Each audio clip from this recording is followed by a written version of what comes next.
ज्याप्रमाणे विरोधी पक्षांच्या नेत्यांवरती ईडीची कारवाई होती, आज रोहित पवार गेले सुनावणीला ईडी मध्ये हजेरी लावली आहे त्यांनी, एकंदरीत विरोधी पक्षाच्या नेत्यांना टार्गेट केलं जात आहे असं यातून दिसतंय का?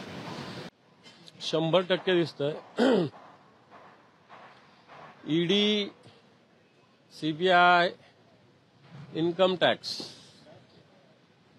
हे सगळे भारतीय जनता पार्टी विरोधकावर वापरत असलेले हत्यार आहे आणि आज या यंत्रणा सरकारी निष्पक्ष न राहता भारतीय जनता पार्टीच्या बटीक बनलेल्या आहे.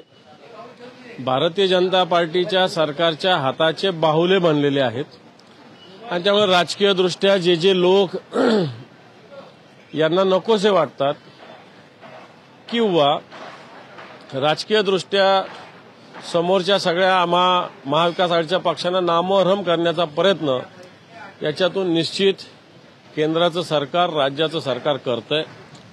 परंतु अशा इन्क्वायरीला कोणी घाबरणार नाही. याच भारतीय जनता पार्टीनं नारायण राणेंची इन्क्वायरी करा मागणी केली होती. याच भारतीय जनता पार्टीनं भावना गवळींची इन्क्वायरी करा म्हटले होते. याच भारतीय जनता पार्टीनं सरनाईक जे प्रताप सरनाईक यांची इन्क्वायरी मागितली होती. हसन मुश्रीफच्या घरावर तर यांनी धाड टाकलेली होती. आता हे सगळे पावन झाले का?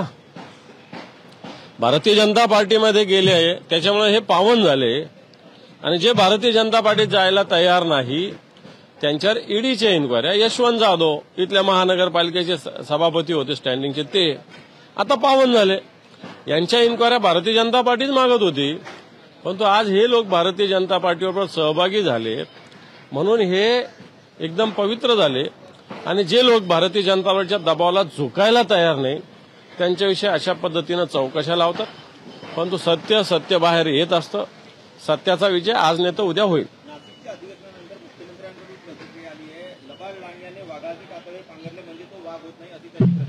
वाटतं गद्दारांनी या भाषा करण्याची गरज नाहीये. ज्यांनी गद्दारी केलेली आहे, पक्ष फोडलेला आहे आणि जे दिल्लीच्या हातचे बाहुले बनलेले 5-6च्या हातचे, यांनी मला असं वाटतं शिवसेनेविषयी, उद्धवजींच्या विषयी किंवा वाघाविषयी बोलण्याची गरज नाही. जो वाघ जे स्वतःला म्हणत होते हे एका पिंजऱ्यातले पक्षी टाईप झालेले, पिंजऱ्यातले प्राणी टाईप झालेले. अमित शहा म्हटलं तर नाचणार, नरेंद्र मोदी म्हटलं तर नाचणार, हे पिंजऱ्यातले प्राणी झाले. यांनी मला वाटतं शिवसेनेला किंवा उद्धवजी ठाकरे साहेबांना कोणतेही सूचना, उपदेश करण्याची आवश्यकता नाही.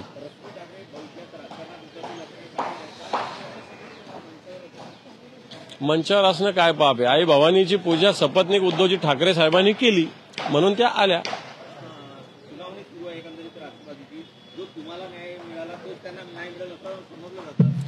हे पहा, इथली न्याय व्यवस्था सुद्धा सत्ताधाऱ्या पक्षाची बटीक झालेली आहे.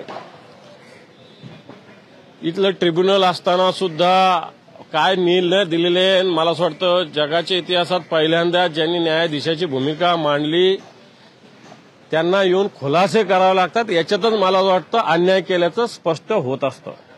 जरांगे पाटील पुण्यामध्ये दाखल झाले, त्याच्यामध्ये ट्रॅफिकची व्यवस्था सगळी विस्कळीत झाली. जर ते मुंबईत आले तर काय?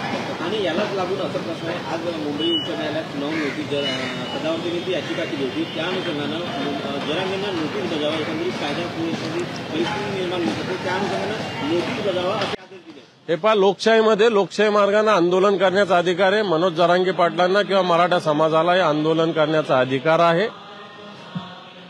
कायदा आणि सुव्यवस्था काय पाळायची ही जबाबदारी त्यांची आहे आणि म्हणून मला असं वाटतं त्यांनी ती जबाबदारी पार पाडावी. लोकशाही मराठी ऐका, पहा, जागरूक रहा.